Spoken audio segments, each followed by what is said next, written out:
All right, everybody, here we are. No nets, no edits. One shot, one time. Okay, is that what they say? Oh, What do the snipers say? Anyways, let's move on. iron and resin book signing. Okay, we got a book signing coming up at Iron and Resin in Ventura, California here. And across the street from it is the Star Bar. And kind of in between is where we fought it out with the orphans for the last time. And then around the corner, and if you look closely, you can still see some singe marks on the wall from where the orphans clubhouse was. Where it blew up. Well, something happened to it. Very historic stuff. We're going to do a little talking and Q&A and book signing. So I'll announce the date as soon as I know it, but it's going to Probably be in in April. April. Yeah, Yeah. April. All right. Okay, Roland wants to know, are audio books coming? Audiobooks are very expensive, and the only audiobook I have right now is Exile on Front Street. That's in an audiobook. Uh, we're trying to put something together, but like I said, very expensive, and I just wouldn't want to have to invest that much money because I'd have to charge an exorbitant amount. Okay.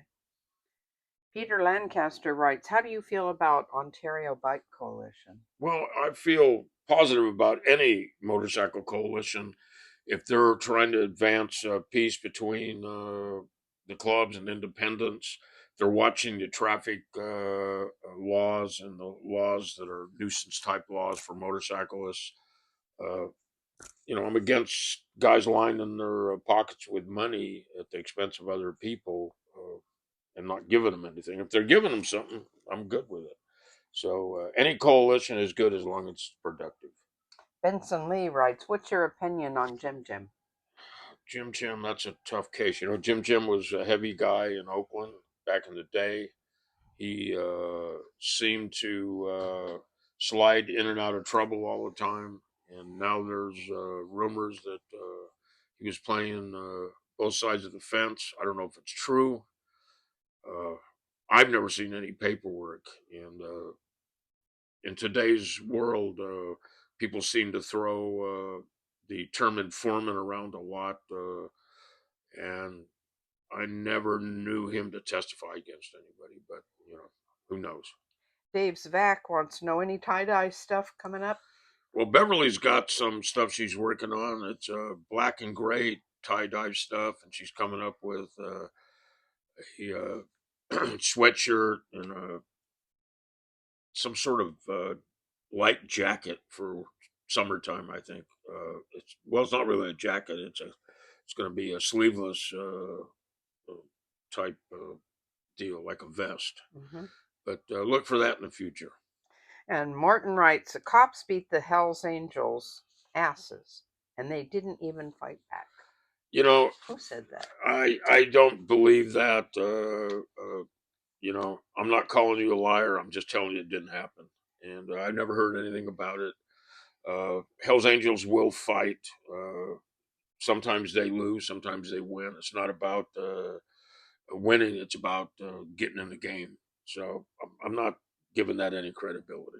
Doug Silva um, wants to know about the cops three-piece patch. Wants to know your thoughts on it. Well, people used to come to Ventura, and we had two clubs. We had the Hell's Angels Ventura, and we had the Barachos, Los Barachos. Uh, and anybody else that wanted to start a club, we'd tell them, yeah, go ahead, leave the sleeves on your cutoff. And I think, law enforcement represents a particular aspect of society, and I think cutting their sleeves off on their jackets sends a wrong message about them. They're not outlaws. Uh, the cut, when you cut the sleeves off, that's your cut, and that's an outlaw expression. And police shouldn't be thinking like that. Mr. Cut writes, mass graves. You know, I did a lot of podcasts, and some of these guys, they put that clickbait on them, try to get you to watch it. Uh, I think that I don't remember saying anything like that. I think I might have been talking about the graves up at George Weathern's uh, property, and they took the luxury of saying I was referring to mass graves. Anything I talk about, I'm very careful and cautious. I don't put anybody in jeopardy. So calm down, guys. I'm not giving up the ghost yet. Robin Roban, he wants to know about Spawn Ranch. Spawn Ranch. Well, let me tell you, that's where Charles Manson hung out. Uh, the straight Satans used to go up there. The slaves did go up there, and that's what Funky. the question was about. They wanted to know if the Satan slaves went up there. I think the question marks went up there a Come little on. bit. I Come don't on. know about any other Hurry up. clubs.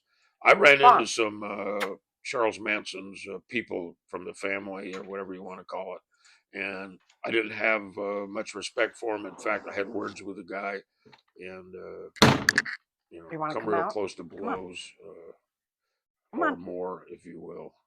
Come on with I us. was Come on. with Cheryl, and they got very pushy and disrespectful. I had to put the guy in check. But anyways, uh, that's my Charles Manson story. He was up in Ventura before he went down to Spawn Ranch. He was out at Magoo Rock. He had a big gypsy camp out there. But anyways, Okay, the next one's from Fred F., and he wants to know low dose acid. Your thoughts? I think low dose acid's good. They call it microdosing. I guess low dose acid. We've been doing it low dosing for our microdosing before it even had a name back in the 70s and 80s. Uh, Taking just a little bit to brighten your day, if you will. And improve your focus. Yeah, It's Beverly pretty and I, hot. we do it, and it's a lot of fun. Okay, XL Channel wants to know what were your glasses in the 70s? Well, I was working for the Department of Defense at the time, and most of you guys know that story till they pulled my security clearance because of my association. But those were United States government safety glasses. They had like a green tint to them, I think. Oh, God. Pork Chop wants to know do you think Guinea was flying that UFO you speak of? Well, if Guinea wasn't flying it, he certainly was a passenger in it. Guinea was a Los Angeles Hell's Angel, and then he went to Frisco and made his way to Oakland, and then went up to Reno. Now, I write about him in Crossing the Rubicon. Him and Sonny had a falling out, and told it came to blows. I don't know if it did or didn't for sure. I suspect it did, and Guinea called him on some money he was supposed to give the club for something he did using the club name, and he didn't settle the score. So Guinea called him in public, I think, in a meeting. Okay, Dave's Vac wants to know did you know Gary Bang? Well, I did know Gary Bang. I didn't know him from the old days. I was told by the slaves that he was one of the biggest bike thieves in San Fernando Valley, along with the slaves. Then he fit the And mold perfectly, didn't he? yeah, and he was one of the early pioneers selling parts, Yeah, and perhaps that's where he got the idea from all them bike parts he was that's sitting on. funny. I don't know. These are rumors you've been hearing. There was Gary Bang. There was the motor shop up in Oxnard where I worked. Uh, there were some other small places. Dean Lonza had a place. I know there was places up in the Bay Area. Frisco Choppers, I think, came later. But you know, did I know for a fact that Gary Bang started his business that way? No, I don't. That's just what I've been told. Okay, Marcus Morgan wants to know about Huggy Bear's Indian shop. I think Uh, everybody in Ventura knew who he yeah, was. everybody knew Good Dave guy. Hansen, a good guy. Uh, this particular gentleman wanted to know if he imagined that name Huggy Bear or if it was an actual guy. And Huggy was an actual guy. Him and I used to ride together before I kind of kept becoming more outlaw type, I guess.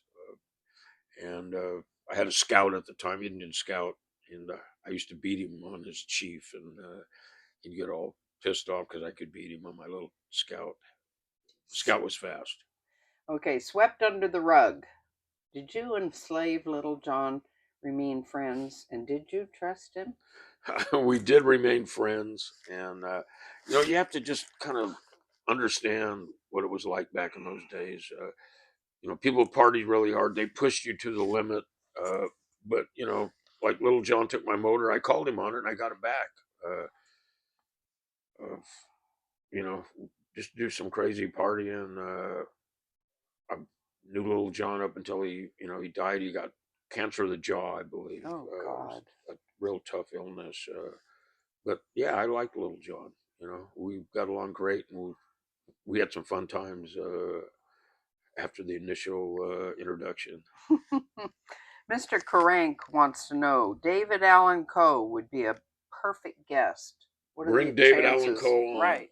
I'd love to have David Allen Coe as a guest. I would love to interview some of these old school bikers that were around back in the day when the outlaw bike world was in its heyday. But David Allen Coe was an outlaw at one time, and he knew Waylon and Willie and A Johnny lot of Paycheck. singers pretend like they're outlaws, but No, he was he a was one of real the deal guy. along with those other guys, and Yeah. I'd love to sit down and talk with him. If you're out there or somebody knows him, you know, I'd love to make contact with him. Cletus Jones wants you to explain Jay Dobbins' success. Well, I think Jay Dobbins went to a struggling charter in Arizona. Uh, they made the mistake a lot of clubs do. They were looking for numbers.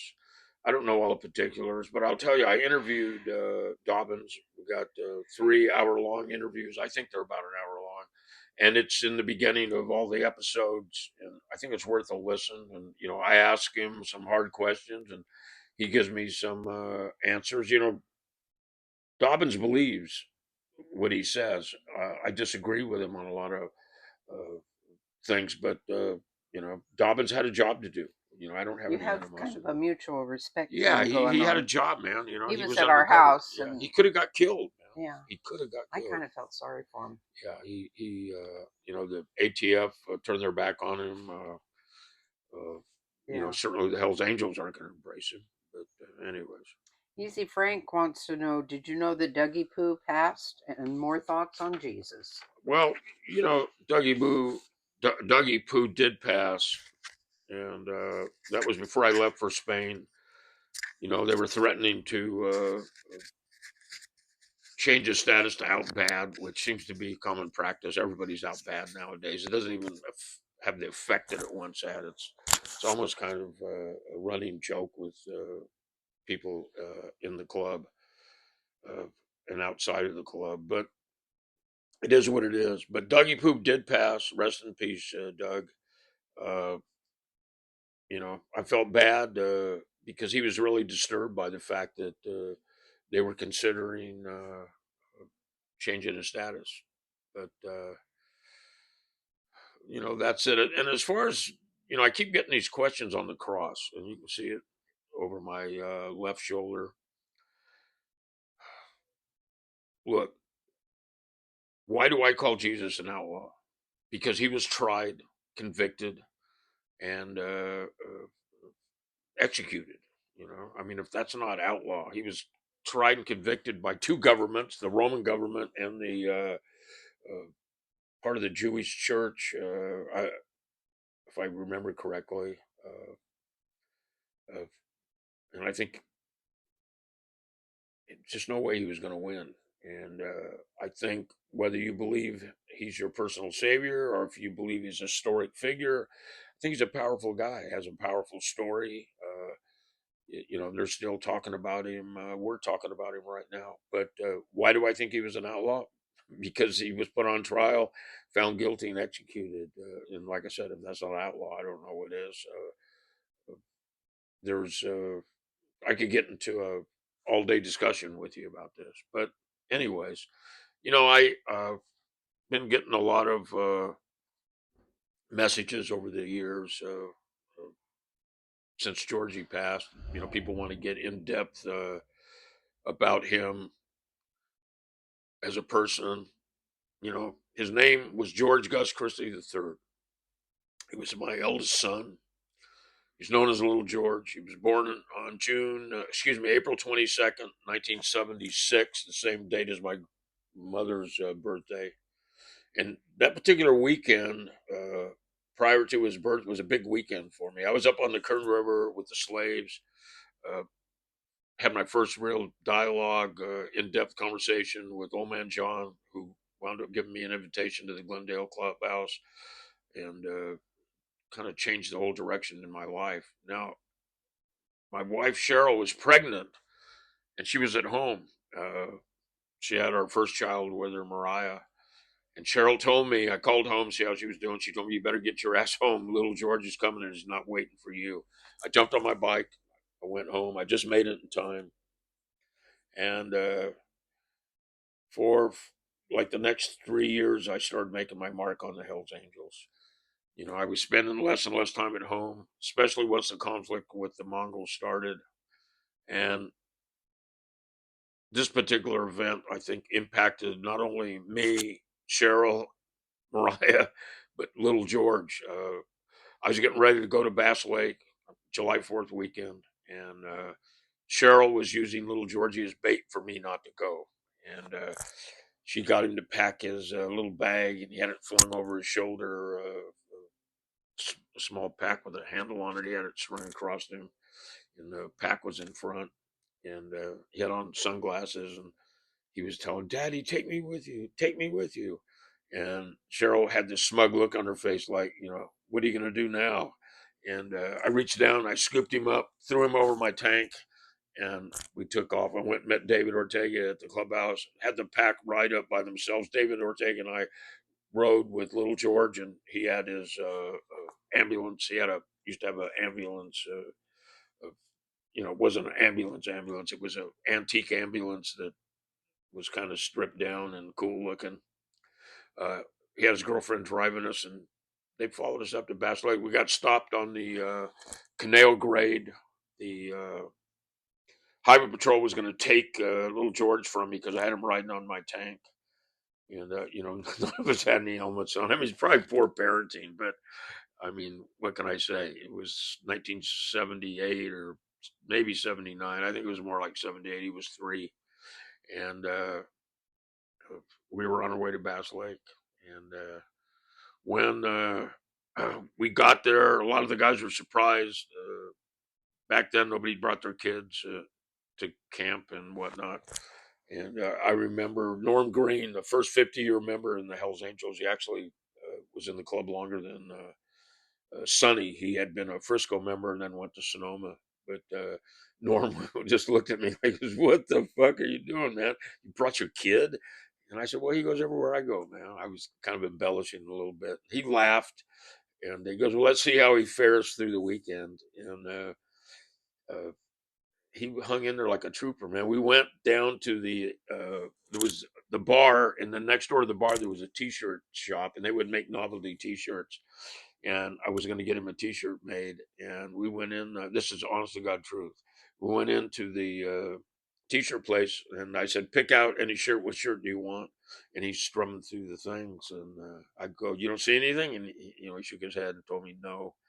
And he goes, I want one of those. And he actually was pointing at my patch on my back. And I said, well, you can't have that right now. He told me his exact words were, I'll wait. And he did. Ultimately became a Hell's Angel. I've got a lot of stories I could talk about his childhood, but it's kind of an emotional subject. I'm just going to stumble through it. I didn't prepare too much for this. Uh, when Georgie graduated from high school, for his graduation gift, I got him a FXRS, and had it parked outside the school for him when he came out on graduation day. And he jumped on it. People know the story of him riding to Sturgis when he was 15 and a half. One of the guys couldn't make the whole trip, and he told Georgie to ride his bike there. So Georgie rode it there and back. So he already knew how to ride. So, Georgie started riding. Next thing I know, David Ortega comes in to me on Friday night. It's church night. He goes, "You see who's out there?" I said, no, who's out there? And he said, little George is out there. And they said he's coming around the club. And he was 18 at the time. And, we had a rule. You had to be 21 or you had to have an ID that said you were 21. You didn't necessarily had to be 21, but you had to have something that said you were 21. And some people squawked about it, but his biggest supporter, believe it or not, was Sonny Barger. Sonny basically said, there were people grumbling in a meeting about it, and we were getting ready to make him prospect, and brought it up in the meeting, and Sonny supported him, and he was his biggest supporter. Him and Sonny never had any problems, which was interesting. Like Sonny and I was having. Georgie and him had a good relationship. He was Uncle Sonny, which was you know kind of hard to wrap your head around. Uh, he became the youngest prospect in the world at that particular point in time. I'm going to make another statement here in a minute. He got voted on my 10-year anniversary on the in December, so we had the same anniversary date. He came in on that date. I celebrated my 10th anniversary on that date, and it was a hell of a. No, it wasn't my 10-year anniversary. Well, maybe it was. Yeah, it was my 10-year anniversary, and Georgie opened the door up for a lot of young people. Now, there's people, and I hear shit once in a while. People were complaining. They didn't like the younger members, and they didn't like the way. Yeah, you know what? They maybe didn't like the way they dressed, but the young members were some hard ass youngsters, man, and they got the respect of everybody real fast. So when you hear the rumor that everybody was down on Ventura because of the membership, that's all bullshit. Uh, you can hear. I think there's a tape of Cisco talking about how cool the youngsters in Ventura are, that they're stone badasses.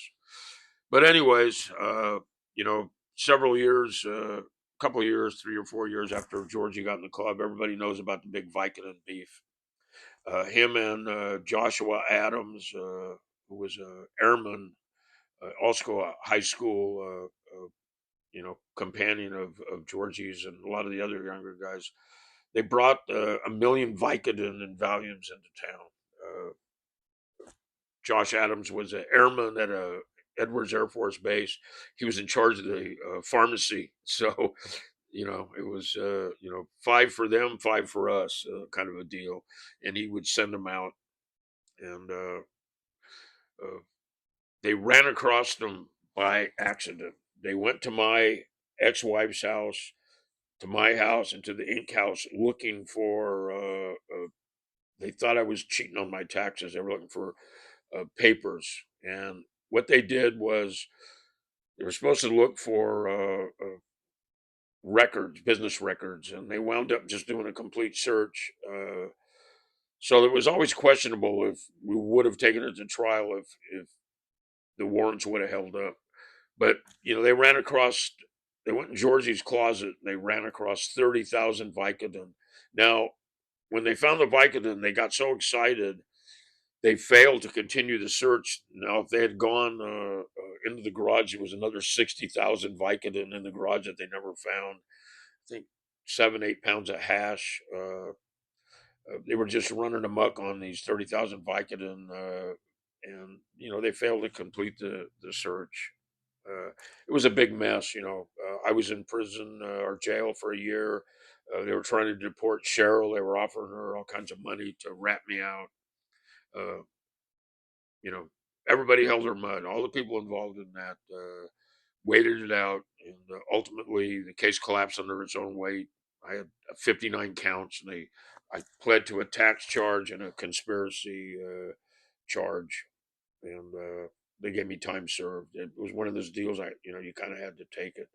But after that situation, Georgie went away to Lake Tahoe, and he was hanging out with the guys up in Reno a little bit. But he went to culinary school, and then he returned, became active again in the club, and several years after that, I decided to leave. And after I left the club, uh, Georgie left as well. He didn't like the way they were treating me. The comments they were making, it had no foundation, and they were trying to get him to make me do things that I just refused to do. Cover my tattoos, not say this, not do that. They accused me of breaking the ex-member rules, which I found just completely ludicrous. How do you have rules for ex people? I mean, they're not in an organization anymore. They don't adhere to any laws or rules or whatever. But you know, it was a pretty sad time. We were recovering from me leaving the club. I got indicted again. I wound up going to Texas for a year. Came home and we were kind of rebuilding things. I got that Outlaw Chronicles show on the History Channel. And Georgie and I were making plans and doing some things. And he went to sleep one night and he never woke up. Uh, some pretty chicken shit things going around. His former brothers in Ventura were trying to take the credit that they had OD'd him or they had killed him, and that's you can read the coroner's report. Died from sugar diabetes, and he had pneumonia and undiagnosed, and he went to sleep and he just quit breathing. And it was a real sad time, and you know a lot of you will relate to this, some of you won't understand, but no parent should ever have to bury a child. And it's very emotional, and in a weird way it's very powerful as well. And I dreamt about him when I did my stage play. I talked about it on the stage. Him and I, in this dream, we were coming across the desert, and he was right next to me, and I revved my motor and I pointed off in the distance. There was an oasis out there, and we started heading towards the oasis. And we pulled in, and this is in my dream. And he put his hand on my right shoulder, and he said, "Hey, Dad, I'm tired." He goes, "I want you to go on." And I woke up, after that, and that was really one of the last profound, heavy dreams I had about little George. And that was maybe a year after he died. I've dreamt about him since. I had a dream with Finn in it, my youngest son, and little George and myself. We were all sitting at a table talking. And, I always like to try to interpret my dreams. And I felt in the dream, Georgie said to Finn, he goes, "You see what I'm talking about, man? That's how he is."